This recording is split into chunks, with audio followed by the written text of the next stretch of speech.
Hello, students. It's me, Dr. Lynn Daniel, PhD, EDS. I am the self care evangelist. Welcome to class today. Today, I am going to bring to you all the topic of envy. So, you all know that I belong to a few communities of practice for professionals, educators, consultants, and those of us who are building our consulting business, and then other groups. Now, in these groups, we have varied conversations, but in one group in particular, we're looking at research that deals with envy. And so, what I am discovering is that those of us who don't move in an envious way, we definitely need to gain awareness and increase our understanding about envy so that we can then build our self care practices to protect us. This is really deep. It gets really deep, dark, and dirty. Okay. All right. I'm coming to you all today. Get pencil and paper. Get ready. I'm coming today with a study from Baylor, Wall, Boss, and Green, published in 2020. This is an empirical research paper published in Personality and Social Psychology Bulletin in the year 2020. Sage, what page numbers? Pages 1 through 13. Okay, so I'll post it in the video description so you can go find this study. This is only one of many, but I brought this one because I really like the study, the test they conducted, right? Okay. So let me show you my little PowerPoint that I made. Okay. Here we go. So the name of the study, you all, to help or to harm, assessing the impact of envy on prosocial and antisocial behaviors. The purpose of the study, this study experimentally investigates envy's influence on prosocial helping behaviors and antisocial harming behaviors, especially toward third parties. The theoretical framework, the study is grounded in emotion theory and explores the effects of envy on social behavior. So the core elements, let's look at these core elements. Okay, hold tight. I want your eyes on the screen and not on me. Okay, so first off, you need to know that the emotion theory in envy looks at envy, and it is defined as a negative emotional response toward someone else's advantages, according to Maselli and Castle-Franchi in 2007 and Parrott and Smith in 1993. The emotion theory in envy explores how envy affects motivation, behavior, and interpersonal relationships. It draws from prior research that distinguishes two types of envy: benign envy, which motivates self improvement, malicious envy, which motivates ill will towards others. And this is on pages 2 and 3 of the study by Baylor et al. The social comparison theory framework incorporates the ideas that envy arises through upward social comparisons, where individuals perceive themselves as inferior to others. These comparisons are psychologically significant and influence whether a person engages in prosocial or antisocial behaviors. Okay. That is the social comparison theory. The third theory, affective state and behavior relationship. This this study theorizes that emotional states like envy and gratitude lead to differential behavioral outcomes. Gratitude leads to more helping, envy leads to less helping and more harming. That is the affective state and behavior relationship link. The fourth theoretical framework, malicious versus benign envy model. The study builds on the Lang and Crusius 2015 model, distinguishing between envy subtypes. It assumes that malicious envy leads to antisocial behaviors, while benign envy might inspire achievement oriented behavior. The fifth theoretical framework that influences and grounds this study is the motivation behavior model. The motivation behavioral outcomes framework focuses not just on internal emotions, but on observable behaviors like helping or harming a third party to understand the interpersonal consequences of envy. Now, let's move on. Those are the theoretical frameworks that the study is grounded in and helps us to understand the impact. Next. So, this study looks at envy as a complex, often negative emotion that is linked to hostility, reduced well being, and unethical behavior. The paper distinguishes between benign and malicious envy. In experiment one, participants recalled an envious, neutral, or grateful event, then were observed for spontaneous helping behavior by picking up spilled pencils.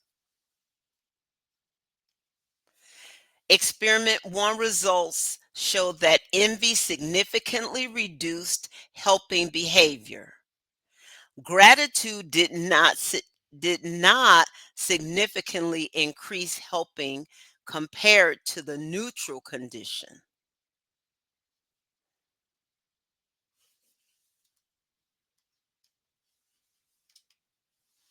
Experiment 2 results showed that envy increased with the assignment of difficult puzzles.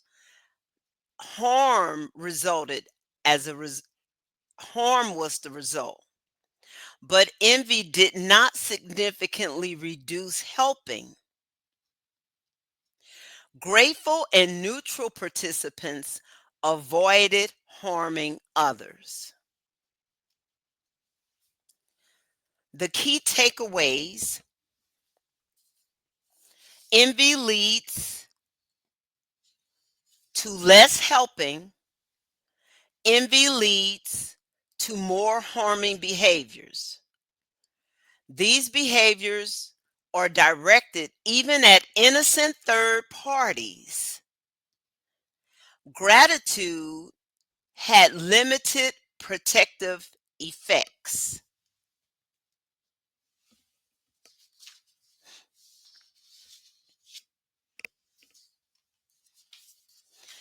Implications and future directions. Envy's effects extend beyond internal emotions and they impact social interactions. Interventions like self compassion or self affirmation might mitigate harmful outcomes. My call to action for students in my course, in this particular course, You all, it's important to recognize and address envy in social and professional contexts, especially those who do not navigate their lives and their interactions on this harmful type of envy. Um, it's important for us to promote emotional literacy where we are becoming more emotionally literate. This is a part of our self care plan and the development of our self care planning so that we are not naively navigating these spaces because, we have got to know that some people will be motivated to help us, not help us, or maybe even harm us or block us because of their envy toward us. In in the study, envy has been found to correlate with negative states, including feelings of depression and inferiority. Envy has been linked to reduced prosocial behavior, conceivably, and this could conceivably explain the links to some extent, as negative mood states are known to inhibit helping. One possible explanation is that our envy manipulation was more potent than the gratitude manipulation, as negative emotions typically are more impactful than positive ones. And that was taken from the discussion on experiment one. Now, in experiment two, when the participants were working on those difficult puzzles, student in experiment two, a tangram puzzle task, also known as the tangram help hurt task, was chosen because it can distinguish between choosing to actively harm, help, or behave neutrally toward another individual when placed in a competitive scenario. That is, the tangram task measures helping and hurting as two distinct outcomes, and explicitly neutral puzzles or a third selection option. In the tangram task, assigning easier puzzles is viewed as an active form of helping because they are fairly easy to solve, whereas assigning more difficult is viewed as inflicting a frustrating and negative task, and thus a more antisocial action. The neutral puzzles are considered a moderate and default choice because they neither actively help nor neither actively harm. So hypothesis 3A and 3B hypothesized, more specifically, we predicted that participants in an envious state would report a decreased desire to be helpful to other students than their neutral and grateful counterparts, as indicated by their self reported intent to help. Hypothesis 4A and B hypothesized we also predicted they would exhibit a stronger desire to reduce the other students' chances of success, as indicated by their self reported intent to harm, which means that an envious participant would have a stronger desire to block or disrupt their competitors' ability to win or to complete the puzzle. So, what does this mean for all of us? Let me get myself back up here on the screen. What does this mean for us those of us who are working on self-care and we're developing self-care plan and we are really trying to learn how to address our self-care needs and all. First of all, we need to navigate social scenarios with envy-driven individuals with understanding. We need an awareness. We need strategies to protect ourselves from harm in these scenarios and maintaining positive interactions is important as well. So, first off, we need to recognize the signs of envy. So, we pay attention to behaviors such as not positive, passive aggressiveness. We pay attention to passive aggressive comments, excessive comparisons, or attempts to undermine someone's success, our own success. Okay, whatever the scenario, the success looks like in that scenario. This is not manipulation per se. This is self preservation.